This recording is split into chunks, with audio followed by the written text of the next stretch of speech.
Datang di kantor hukum.id. Saya Alfonsus Ageng, advokat di firma hukum Gustopo dan Rekan. Kali ini kita akan membahas mengenai OSS atau Online Single Submission. Apa itu OSS? Apa saja fungsinya dan bagaimana cara memasukkan datanya? Tetap ikuti penjelasan kami. OSS adalah perizinan online.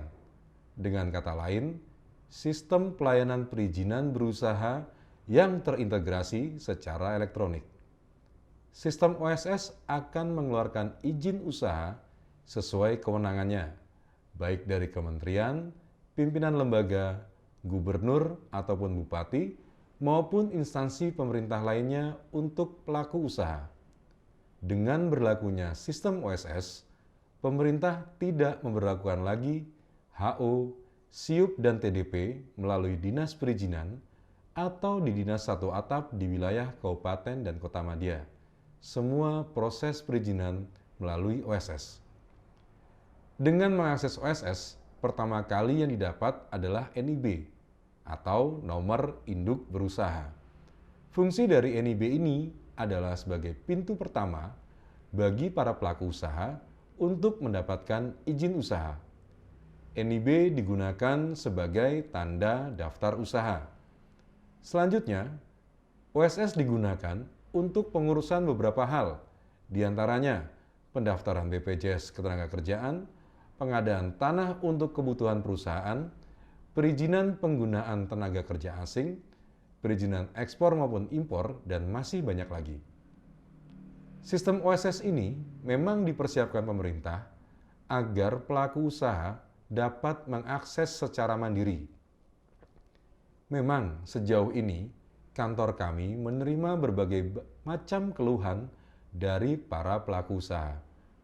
Keluhan utamanya adalah izin usaha tidak dapat keluar, izin usaha tidak terverifikasi, banyak komitmen yang harus dilakukan oleh para pelaku usaha guna menyelesaikan proses OSS tersebut.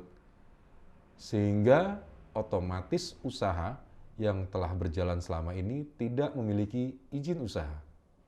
Oleh karena itu, sebelum rekan-rekan mengakses sistem OSS, ada baiknya berkonsultasi dengan notaris atau lawyer Anda, atau bisa juga berkonsultasi secara gratis di kantorhukum.id untuk mendapatkan informasi yang terintegrasi agar memperoleh solusi yang pasti.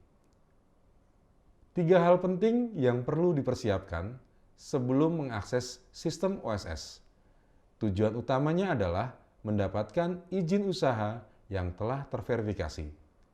3 hal tersebut diantaranya IMB dengan kategori ruang usaha, NPWP yang telah terlaporkan atau terverifikasi, mulai dari pemegang saham, direktur, dan komisaris.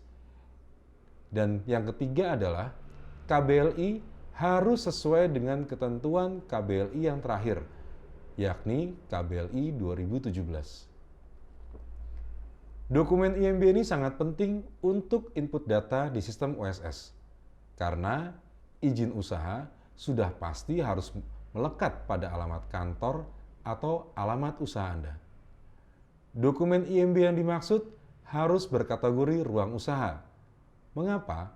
Karena pelaku usaha harus mematuhi peraturan pemerintah mengenai tata ruang wilayah yang diperbolehkan untuk berusaha.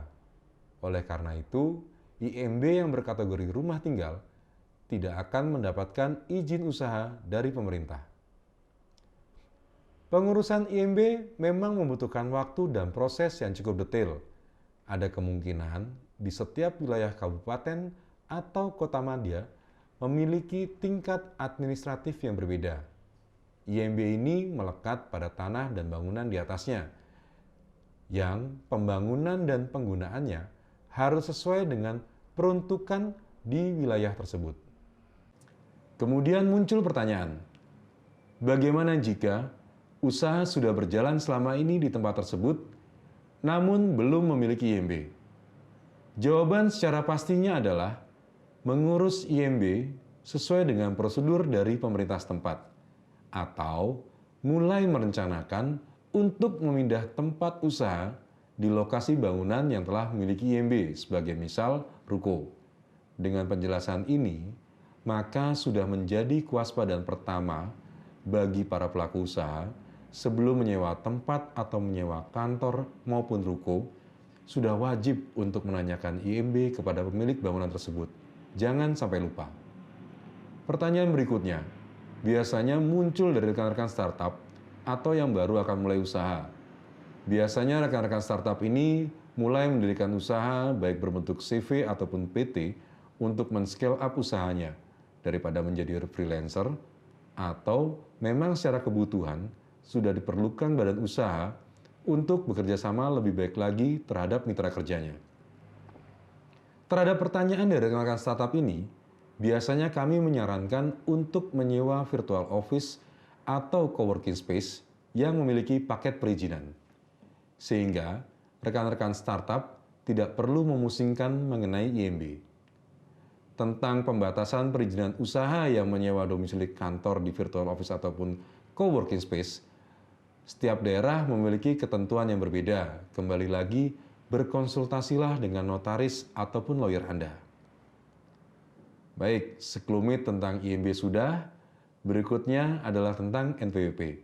Masih tetap berbicara mengenai dokumen yang harus dipersiapkan untuk mengakses OSS. Para pelaku usaha wajib memiliki NPWP.